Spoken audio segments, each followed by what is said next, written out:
오늘 아침 묵상할 하나님의 말씀은 예레미야 36장 1절에서 19절까지 말씀입니다. 하나님께서 예레미야에게 두루마리를 가져다가 하나님의 말씀을 기록하라고 명령하십니다. 이 본문이 어제 우리가 묵상한 본문입니다.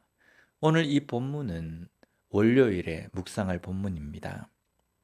그 두루마리에 적힌 내용은 2절 말씀을 보면 너는 두루마리 책을 가져다가 내가 내게 말하던 날, 곧 요시야의 날부터 오늘까지 이스라엘과 유다와 모든 나라에 대하여 내가 내게 일러준 모든 말을 거기에 기록하라. 하나님이 예레미야에게 말씀하신 모든 것들입니다. 하나님은 남유다 백성들에게 말씀을 두루마리에 기록해서 읽게 하십니다. 그 읽게 하신 이유가 3절 말씀해 보면요. 유다 가문이 내가 그들에게 내리려 한 모든 재난을 듣고 각기 악한 길에서 돌이키리니 그리하면 내가 그 악과 죄를 용서하리라 하시니라. 여기에 분명히 나타난 하나님의 뜻은 바로 회개와 용서입니다. 말씀을 기록합니다. 이것은 분명한 것이며 반드시 이루어질 것을 의미합니다. 그리고 이 말씀을 읽는 유다 백성들이 자신들의 잘못된 길에서 벗어나서 회개의 길에 서기를 하나님은 원하시는 것입니다. 오늘 우리에게 말씀은 어떤 의미로 다가옵니까? 말씀을 통해서 나에게 복을 약속하신다. 아니면 나에게 재앙을 주신다. 이것만을 우리가 깨닫는다고 한다면 말씀을 잘 깨닫는 것이 아닙니다. 하나님께서 우리에게 주신 말씀은 우리로 하여금 잘못된 길에서 돌이키고 회개의 자리로 나오기를 원하시는 겁니다. 그리고 그럴 때에 우리는 그 회개하는 자에게 주시는 하나님의 용서를 경험하게 되는 겁니다.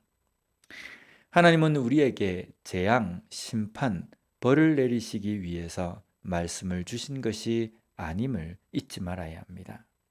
그러기에 우리는 말씀을 통해서 회개의 자리에 나올 수 있어야 합니다.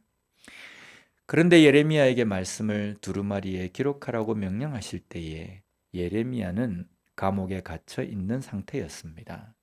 그래서 두루마리를 가져올 수도 그것을 기록할 수도 없는 상황이었습니다. 이때에 예레미야와 함께한 동역자가 바로 바룩이라는 사람입니다. 바룩은 예레미야와 함께 한 동역자였습니다. 그런데 예레미야와 함께한 동역자라는 것은요, 예레미야가 처한 상황과 비슷한 삶을 겪은 사람이라는 겁니다. 하나님의 말씀을 전하지만 환영받지 못하고 잡힘, 갇힘, 고난의 위협을 함께 겪은 사람입니다. 하나님의 일에 동역한 사람이지만 결코 그의 삶은 고상하지도 멋있는 삶도 아니었습니다. 그래서 때로는 바룩은 자신의 처지를 하나님 앞에 원망과 함께 토로하며 기도한 적도 있습니다. 그럼에도 불구하고 그는 예레미야와 함께 하나님의 말씀을 유다 백성들에게 전하는 일에 동역한 사람이었습니다. 오늘날 우리가 하나님의 일을 한다는 것은 무엇을 의미합니까? 내가 하나님께 헌신하고 하나님의 일을 하기 위해서 나의 시간과 나의 물질과 나의 열정을 쏟아 부었다. 그래서 하나님은 나에게 분명 삶의 어떤 보상으로 갚으실 것이다. 그런 기대는 하지 않습니까? 그러나 때로는 하나님의 일을 하는 것에는 또 다른 어려움과 고난이 뒤따를 수 있다는 것을 우리는 기억해야 합니다. 그러면 누가 하나님의 일을 하려고 할까? 우리가 이렇게 생각할 수 있습니다. 그러나 우리에게 중요한 것은요, 삶의 고난, 삶의 평안이라는 그 결과가 아니라 그 고난, 평안이 주와 함께하는 시간이 되었다라는 것이 중요하다는 겁니다. 아무리 내게 고난이 있다고 해도 주와 함께하는 길이라고 한다면 그것이 우리에게 그 어떤 평안보다 크고 아름다운 것입니다. 그렇기 때문에 때로는 그 고난과 핍박의 상황 속에서도 분노하지도 원망하지도 불평하지도 않고 기뻐하며 찬양하며 걸어갈 수가 있습니다. 이런 섬김의 길을 걸어가는 우리가 되었으면 좋겠습니다. 또 한 가지, 아무리 아무 일이 없는 평안이라고 해도 그것이 주와 함께 하지 않는 시간이라면 그것은 참된 평안이라고 말할 수 없습니다. 진정한 평안은 주님이 주시는 것, 주님과 함께 동행하는 것입니다.